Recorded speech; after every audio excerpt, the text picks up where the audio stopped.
kanal informasi dan inspirasi. Kiprah Indonesia, sebuah program acara obrolan tentang pemberdayaan masyarakat, pertanian, nelayan, dan peternakan. Kiprah Indonesia hadir setiap Kamis sampai dengan Minggu pukul 16.30 waktu Indonesia Barat hanya di Pro 1 RRI Palembang. Kiprah Indonesia. Sebenarnya awal dari mulainya bisnis kuliner ini namanya pemberdayaan penggerak Indonesia. Entrepreneur itu kan sederhananya kewirausahaan. Yang tadinya tidak mungkin ternyata mungkin. Kiprah Indonesia.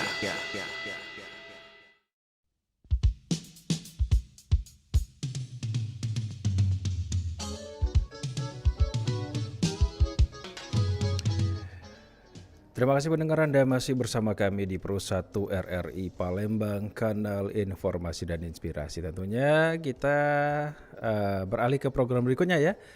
Ada Kiprah Indonesia untuk sore hari ini di Jumat 2 Juni 2023 yang mana sudah hadir nih ya tamu saya untuk berbincang-bincang sore ini. Kita sapa dulu. Selamat sore. Selamat sore. Iya, ini sama Mbak Suryani Rimba Bekom. Panggilannya apa nih, Mbak? Biasanya dipanggil Yani. Yani? Iya. Oke lah, kita panggil Mbak Yani aja dulu. Boleh. Ya. Baik, Mbak Yani, ini kita kan berbicara sore ini untuk topiknya UMKM di era milenial. Tapi sebelumnya untuk Mbak Yani, perkenalkan diri dulu. Silakan Mbak Yani. Oke, selamat sore untuk para pendengar setia kita.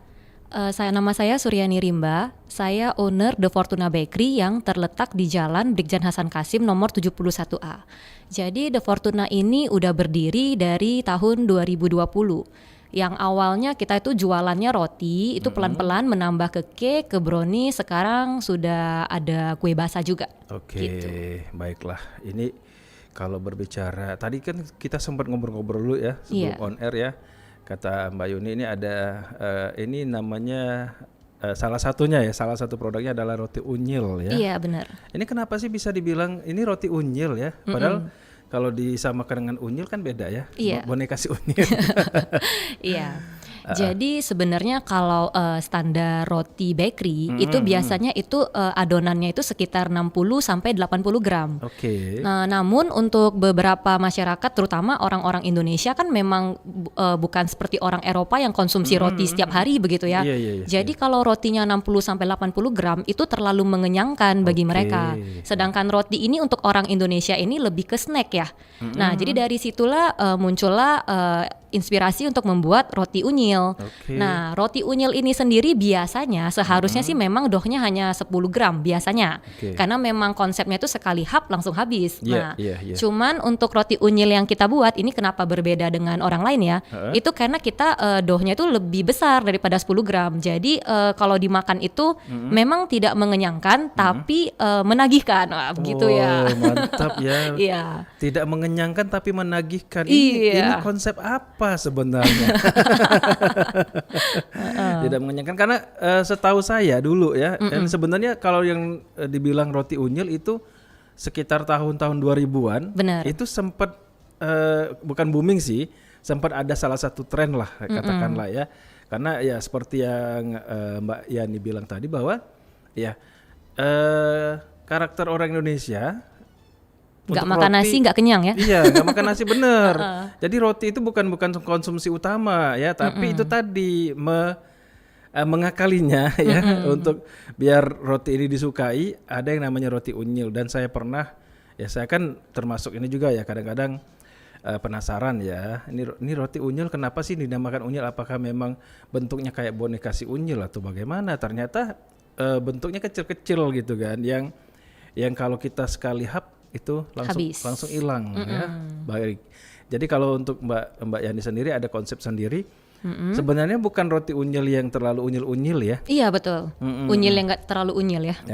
Jadi tidak mengenyangkan tapi menagihkan. Iya. Ini kayaknya ada resep rahasia deh ya. Oke lah. Baik Mbak Yani ini temanya tadi mengenai UMKM di era milenial. Iya. Ini kenapa bisa ada ide untuk UMKM di era milenial ini? Jadi untuk di zaman sekarang itu berbeda dengan kalau kita jualan di 10 tahun yang lalu. Oke, ya. Kalau 10 tahun yang lalu itu kita bisa mungkin menggunakan gerobak keliling begitu ya, itu bisa laku. Namun zaman sekarang itu orang apa-apa tuh mau lihat medsos dulu begitu. Jadi mana yang viral, nah itu yang dicari begitu. Oke. Jadi untuk mengakalinya kita para pelaku usaha UMKM itu harus kreatif juga. Jadi kita harus mengikuti perkembangan zaman. Nah untuk penjualan seperti makanan seperti itu ya, itu memang baiknya itu dijual di media sosial, e-commerce atau di makanan online ya seperti itu ya, aplikasi makanan online. Oke.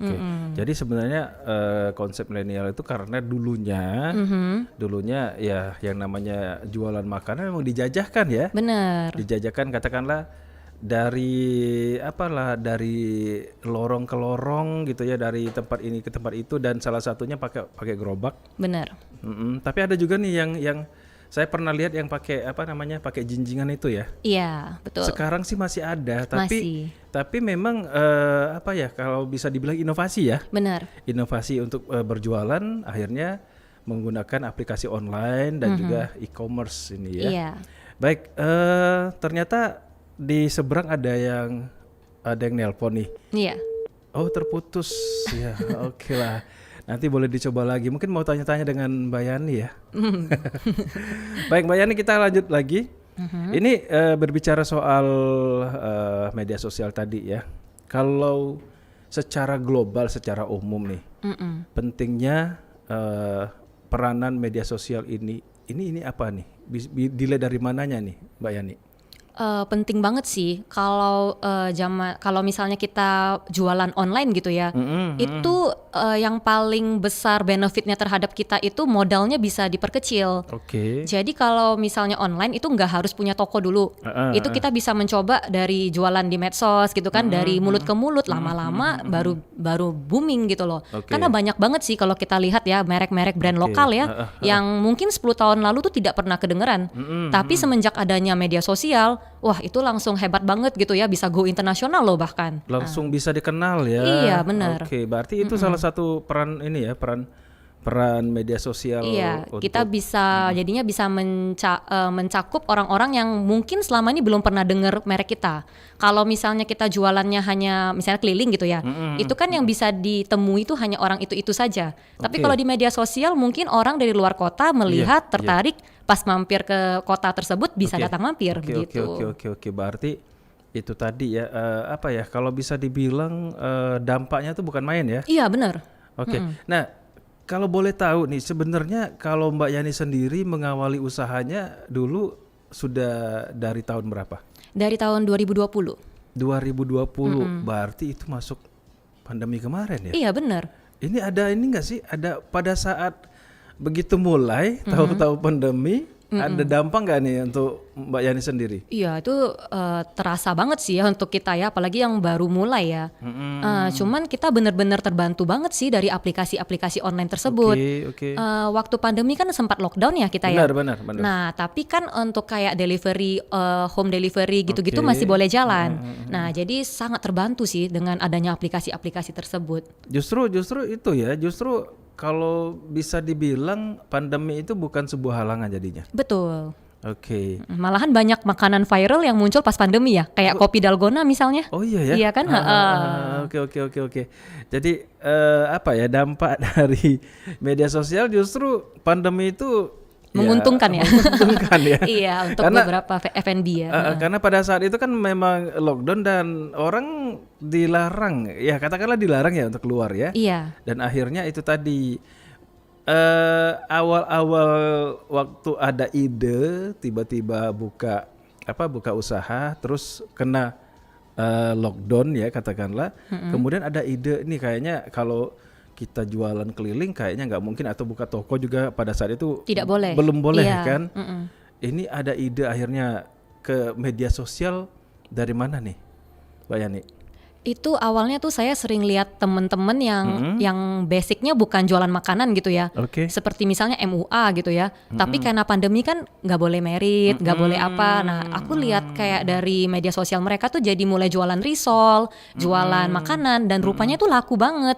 Jadi yang awalnya iseng-iseng mungkin cuma terima 10-20 paket gitu ya. Oke. Wah, kok jadi serius, jadi 50-60, dan bahkan sekarang ada yang sampai pensiun dari MUA malah jadi jualan kue dan laku banget di Palembang. Iya, jadi kita pas lihat itu kayak wah, kok hebat ya rupanya ya dari medsos ini ya gitu.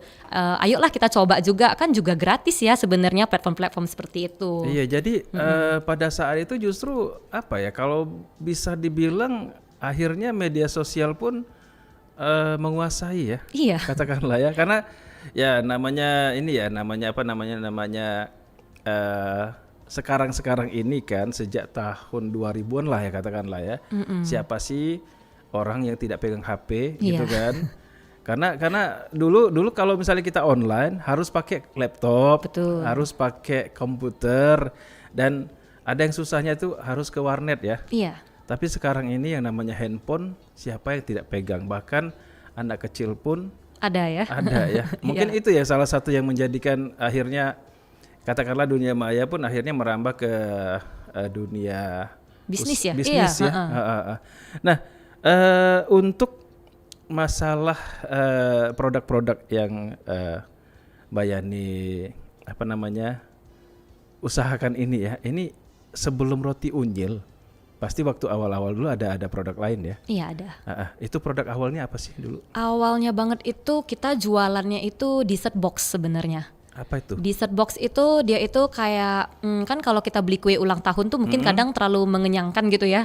Jadi kita ada inovasi tuh, kita bikin kayak box kaca. Oke. Itu isinya tuh kayak krim, lalu bolu krim, dan itu bisa beda-beda rasa, Oreo, tiramisu. Nah, cuman pada saat pandemi itu mungkin itu agak kurang menjual produk itu. Jadi akhirnya karena agak kurang, kita coba untuk menjual produk roti yang biasa dulu nih pertamanya. Nah, pas kita jualan roti itu ada terlihat peningkatan dari penjualan, namun tidak signifikan. Nah, lalu akhirnya kita coba bagaimana kalau jadi kita coba tanya ke pasar juga gitu kan, kita tanya ke pembeli-pembeli, apa alasan kenapa jarang membeli roti seperti itu kan? Lalu kata mereka, iya soalnya roti itu pertama harganya kan lumayan ya kalau roti di toko-toko ya. Iya, benar. Iya, jadi dengan harga mungkin 2 buah roti itu mereka bisa beli nasi padang begitu. Nah, pada saat itu pandemi, ekonomi lagi susah semua. Iya.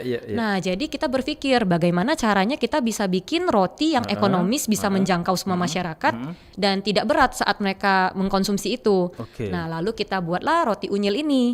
Nah, rupanya malah memang lebih booming roti unyil ini daripada roti yang biasa.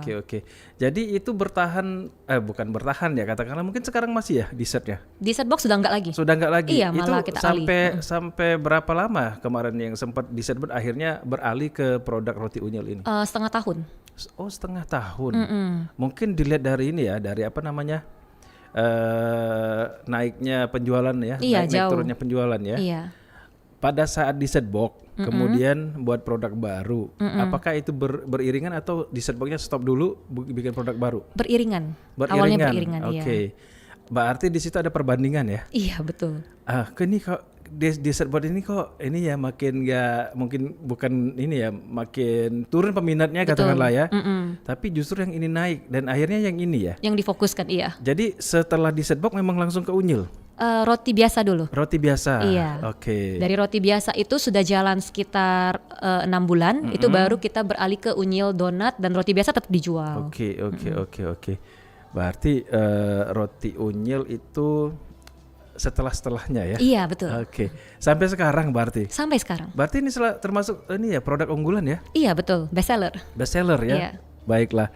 Nah, ini memang ada semacam perbandingan ya antara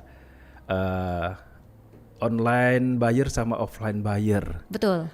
Kira-kira kalau Mbak Yani lihat sendiri ya, berdasarkan katakanlah survei Mbak Yani sendiri yang alami, apakah memang ada bedanya antara offline buyer sama online buyer?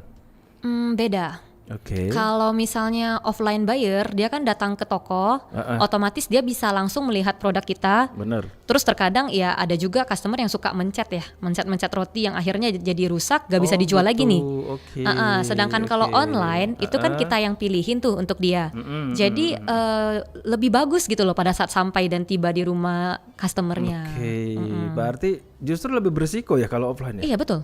Oh gitu. Itu sempat terjadi. Sering terjadi. Oh sering. Iya.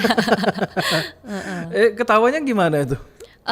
Ketahuannya ya pada saat kita kan setiap malam jam 8 malam itu kita sering mau afkir ya gitu ya roti-rotinya. Jadi ketika kita mau pilih itu kita kan lihat kok sampai udah gepeng gitu kan. Apa kadang isinya udah keluar gitu. Tapi terlihat itu ada bercak tangan yang mencet. Makanya sekarang juga roti-roti kita itu kita udah plastikin satu-satu di toko. Karena ya gimana ya untuk menjaga pelanggan yang berikutnya ya. Benar. Oh berarti sebelumnya itu memang belum diplastikin. Dulu konsepnya memang nggak mau diplastikin. Jadi dibuka begitu aja. Iya, kan lebih harum ya sebenarnya kalau seperti itu. Iya. Itu bisa kepegang sama customer itu gimana ceritanya? Biasa kan harusnya pakai jepitan. Pakai jepitan kan iya, biasanya. Cuman terkadang ada juga customer yang langsung pakai tangan. Dia mungkin memastikan ini padat apa iya, gimana betul, gitu ya. betul. Dia mau pastikan lembut nggak gitu. Jadi sekarang diakalin dengan diplastikin satu-satu sih semuanya. Oke. Nah, untuk jumlah offline buyer sama online buyer itu ada beda yang sangat jauh atau gimana? Jauh juga sih. Kalau untuk online buyer itu kita sekarang di 75%. Offline 25%. Oh gitu. Justru memang jauh ya, jauh sekali ya. Karena banyak yang memang dari online ya. Iya, banyak yang dari online. Oke. Pemasaran melalui e-commerce tadi. E-commerce sama aplikasi makanan online. Oke, nah ini katakanlah ini yang jelek-jeleknya nih ya. Pernah nggak sih ada customer yang komplain secara online nih ya? Ada customer yang komplain, pernah nggak? Pernah sih, itu kejadiannya setengah tahun lalu kebetulan. Jadi dia itu pesan kue dari e-commerce kita, terus kayaknya itu dari drivernya itu ya, itu yang kayaknya mau lariin barangnya gitu. Jadi dia nggak anterin kuenya ke customernya. Dilariin, iya. Jadi ya itu customernya kan komplain ya. Maksudnya kenapa saya beli barang nggak sampai-sampai nih gitu. Sedangkan kita juga bingung. Nah itu juga sih itu negatif sides-nya gitu ya. Maksudnya kita kalau ada kejadian gini, kita tuh nggak bisa kontak langsung ke drivernya juga. Jadi harus menghubungin ke e-commerce tersebut. Ya namanya makanan ya, ditelusurin 3 hari, pas udah balik lagi udah rusak dong. Bener. Ya, itu resikonya sih begitu sih. Iya. Tapi itu baru cuma sekali kejadian. Kalau iya, syukur-syukur baru sekali. Syukur-syukur. Oke lah. Nah kadang-kadang gini ya, pernah nggak nih ada customer yang merasa nih kayaknya saya kayak beli kucing dalam karung ya, kadang-kadang gitu ya. Nggak usah jauh-jauh, kita sendiri kadang-kadang kalau misalnya mau beli barang, entah itu makan entah itu apa, melalui aplikasi-aplikasi yang jualan, itu kan kadang-kadang cuma foto ini nih. Betul. Foto. Begitu dapat ternyata tidak sama dengan foto. Nah kalau di Mbak Yani sendiri meyakinkan customer bahwa ini barangnya real, dari foto pun sama, itu gimana caranya? Jadi kita tuh ada kayak interaksi ya dengan customer kita, itu di salah satu platform media sosial kita. Itu ketika kita produksi itu sering kita ajak live gitu untuk mereka nonton. Gitu. Iya, jadi kadang customer misalnya bilang nih, itu isinya apa Kak gitu ya. Itu kita buka kasih dia lihat gitu. Jadi dari sana nanti kan mereka tertarik nih. Mereka akan nanya kan, itu kalau mau beli gimana caranya Kak gitu. Barulah kita arahkan, oh ini bisa beli dari e-commerce, bisa beli dari sini, bisa beli dari sini gitu. Oke. Berarti usaha sampai sekarang suka live juga berarti? Masih suka terutama live, ya? Saat produksi, iya. Oke. Terus kita juga konsep open kitchen untuk di toko. Jadi dapur kita tuh pakai kaca. Jadi tamu yang datang masuk kalau mau lihat itu silahkan. Oke. Saya pernah lihat sih di salah satu mall ya. Iya, gitu juga ya. Yang dapurnya memang dibikin ini kaca. Jadi orang yang kerja di dalam tuh kelihatan. Betul. Gitu ya. Jadi maksudnya tuh biar customer tahu bahan yang dipakai itu memang bagus. Terus cara kita buatnya memang bersih, higienis gitu. Jadi bukan tipu-tipu gitu ya. Boleh lihat. Benar. Berarti apa ya istilahnya, kualitas harus dijaga tetap. Betul. Ya? Oke. Nah ini tadi kan Mbak Yani kan sekarang agak fokus ya, bukan lebih fokus ya, karena tetap ada yang offline juga ya. Agak fokus untuk online-nya, untuk bisnis online-nya. Ini kalau boleh tahu jangkauan Mbak Yani dalam bisnis online roti ini sampai mana kalau boleh tahu? Seluruh Palembang ya harusnya ya, seluruh Indonesia juga sih. Pernah. Terutama gini nih, misalnya ya kayak kue basah itu kan sebenarnya lumayan tahan Bener. untuk ketahanannya ya, walaupun tanpa pengawet asal kita pinter packingnya. Oke. Nah itu karena kita jual di e-commerce ya, itu kalau misalnya lagi Lebaran, lagi Natal, lagi misalnya Imlek gitu, Iya. itu pemesan dari luar kota terutama yang kayak dari Prabu Mulih, yang dari Muara Enim itu ordernya ke kita. Oke. Tapi sejauh ini baru area Sumatera Selatan. Sumatera Selatan, karena kalau misalnya kita kirim ke luar Sumatera Selatan takutnya kan rusak ya Oke. sampai di dia ya, resiko sih. Berarti belum mau mengambil resiko untuk di luar ya? Iya, karena kita kan slogannya memang tanpa pengawet begitu. Pernah nggak begitu jangkauannya hanya Sumatera Selatan, ada yang dari luar? Ada, biasanya mereka open just tip. Oh gitu. Oke, kalau open just tip berarti datang. Iya, jadi misalnya nih ada orang kebetulan lagi jalan-jalan di Palembang nih, terus dia posting nih di media sosialnya gitu ya, open just tip gitu, produk dari The Fortuna Bakery gitu. Nanti pelanggan dia itu kan bakal pesannya melalui dia, nanti dia WA ke kita gitu loh, maksudnya ngabarin, oh ini pesanannya gini mau diambil besok, tahan nggak gitu kira-kira kalau sampainya di Jakarta gitu kan ini gitu. Jadi kita udah prepare nih, kita udah tahu, oh ini mau dibawa ke luar Sumatera Selatan, jadi kita buatnya tuh misalnya di pagi hari itulah sebelum dia ambil begitu. Oke, sejauh ini sudah banyak emang yang just tip. Just tip banyak, terutama produk bolu gulung kita ya. Bolu gulung. Iya, itu sering dipesen. Ini ini kan fokusnya sebenarnya lebih untuk area Palembang ya. Iya. Palembang dan sekitarnya fokusnya memang ke roti unyil ya. Roti unyil, kue ulang tahun. Kue ulang tahun. Kue basah nih baru-baru ini kita coba juga. Nah, kalau untuk produk roti unyil sendiri, ini kenapa akhirnya katakanlah ini menjadi produk unggulan di tokonya Mbak Yani sendiri? Karena kalau saya tanya ke customer ya, itu kata mereka kalau makan roti unyil itu dengan budget yang sama itu bisa dapat beda-beda rasa. Oh gitu. Iya, Oke. tapi kalau dia beli roti yang normal itu kan dengan harga yang sama mungkin dapatnya 1-2 jenis aja. Nah kalau ini dia bisa tercicip banyak rasa begitu. Beli 1 kotak bisa makan 1 keluarga. Oh, oke. Berarti ada paket-paket ya? Ada. Ada paket sekian. Iya. Paket ekonomis. Iya betul. Kalau paket ekonomis kira-kira isinya berapa? Kita biasanya jual kalau snack box ya, itu isi 3 roti, 1 air mineral tuh 10.000. Itu bebas pilih rasa. Ada juga yang seperti yang saya bawa ini yang isi 15, boleh campur rasa, itu 37.500. Seukuran ini? Iya, jadi 1 roti cuma 2.500 aja. Oke, berarti benar-benar terjangkau ya sebenarnya Iya. ya. Nah, ini kan kalau misalnya jualan online ya, kemudian buka toko juga, kira-kira membagi waktunya gimana sih, Mbak Yani? Kalau kita ada timnya sih kalau sekarang gitu ya. Jadi untuk di toko offline tuh sudah ada staff yang bagian ngurusin yang offline. Jadi kayak misalnya yang handling komplain, misalnya yang terima pesanan itu ada orangnya gitu. Nah kalau saya kebetulan sekarang sih saya yang pegang kalau akun media sosialnya. Karena kalau media sosial ini kan harus cepat ya sebenarnya ya. Benar. Kalau kita agak slow respon dikit, kadang customernya udah pindah. Udah lari. Iya, udah pindah hati dia gitu. Oke. Nah, saya tertarik gini loh ya. Kalau boleh dibilang sebenarnya jualan online ini kan baru-baru ini ya sebenarnya boomingnya ya. Iya. Kalau Mbak Yani sendiri, apakah memang sudah sempat terpikir dulunya itu untuk jualan online? Belum Ya. Justru karena melihat dari teman-teman yang awalnya bukan basic makanan, iseng jualan online booming. Nah dari situ kenapa kita yang memang basicnya makanan nggak coba gitu. Oke. Tadinya pemesanan melalui telepon? Tadinya pemesanan hanya melalui chat saja. Chat? Iya, jadi dulu tuh nggak ada e-commerce, nggak ada itu aplikasi-aplikasi itu nggak ada dulu. Oke, dulu kan kalau tidak salah namanya WhatsApp ya.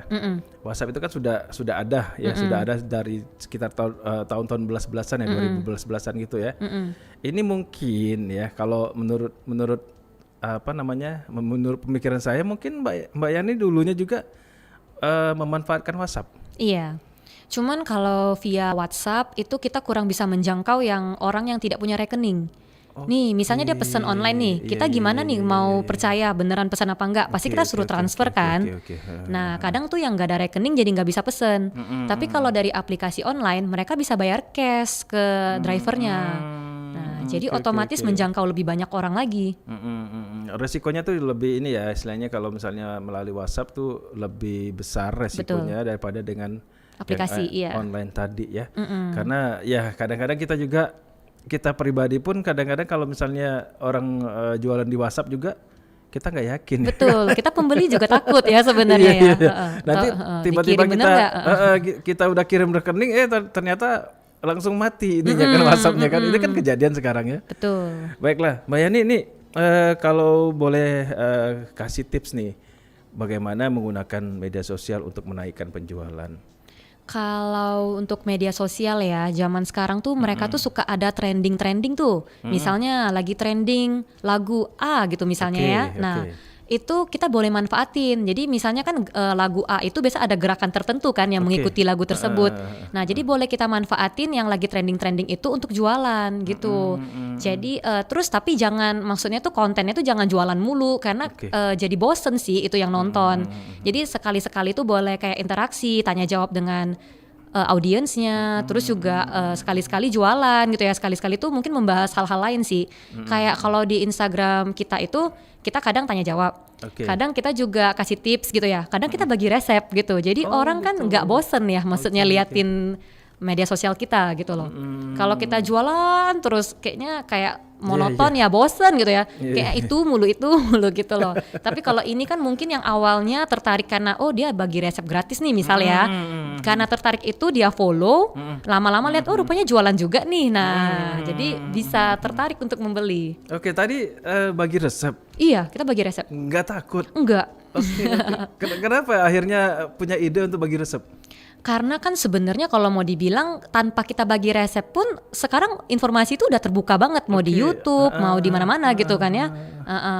Oke lah, berarti apa lah istilahnya yakin ya, yang namanya rezeki nggak kemana ya. Betul. Oke, karena kadang-kadang gini loh ya, ada beberapa ya katakanlah perusahaan-perusahaan makanan yang resepnya menjadi rahasia.